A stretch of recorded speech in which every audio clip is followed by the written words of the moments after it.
আসসালামু আলাইকুম ভিউয়ার্সরা, এই যে দেখতে পাচ্ছেন আমার সাথে আছে হাফেজ মোহাম্মদ রিফাত ইসলাম। শুনুন, উনি আমাদের কিছু বলবে। আসসালামু আলাইকুম রহমতুল্লাহি তাআলা ওয়া বারাকাতুহু।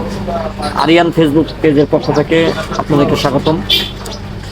তো উনি আমার হিসাবে মামা হয়, বহুত দিন ধরে আমার পরিচিত। প্রায় আমি যখন ছোট তখন আমি এই ছয়তলা বা উনি এলাকায় ছিলাম। তো একেবারে আমরা বন্ধুর মতো চলছি একসময় বলতে গেলে, আজ থেকে প্রায় 10-12 বছর আগে। তো আলহামদুলিল্লাহ, আপনারা আমাকে অনেকেই যারা দেখছেন চিনেন। আমি আপনাদের একজন প্রিয় মানুষ হতে পারি, যেটা আপনারা ভাবতে পারেন।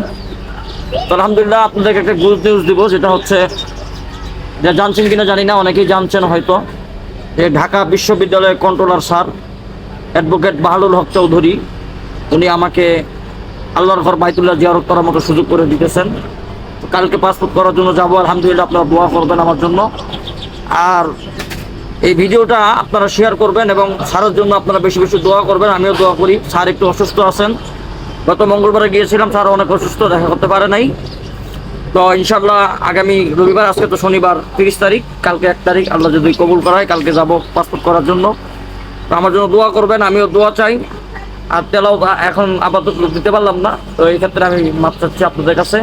অন্য এক সময় ইনশাল্লাহ ওনার পেজে আমি একটা তেলাও দিয়ে দেবো ইনশাল্লাহ। হজ করে আসে ইনশাআল্লাহ দেওয়ার চেষ্টা করবে। না, হজের আগেও চেষ্টা করবো, কিংবা হজের যদি আগের চেষ্টা থাকে, যদি আসার যদি কোনো আমার প্ল্যান হয়, তাহলে ইনশাল্লাহ হজের আগেও দিতে পারবো। আল্লাহ যদি হাতে বাসা থাকে, হজ করার পরে এসে একটা তেলাও তো আপনাকে শোনাই দেবো ইনশাল্লাহ।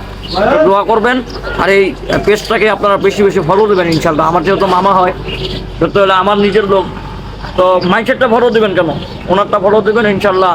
উনি কিছু যাতে করে খাইতে পারে। আলহামদুলিল্লাহ। আসসালামু আলাইকুম রহমতুল্লাহ। ঠিক আছে ভিউয়ার্সরা, সবাই ভালো থাকবেন। আসসালামু আলাইকুম।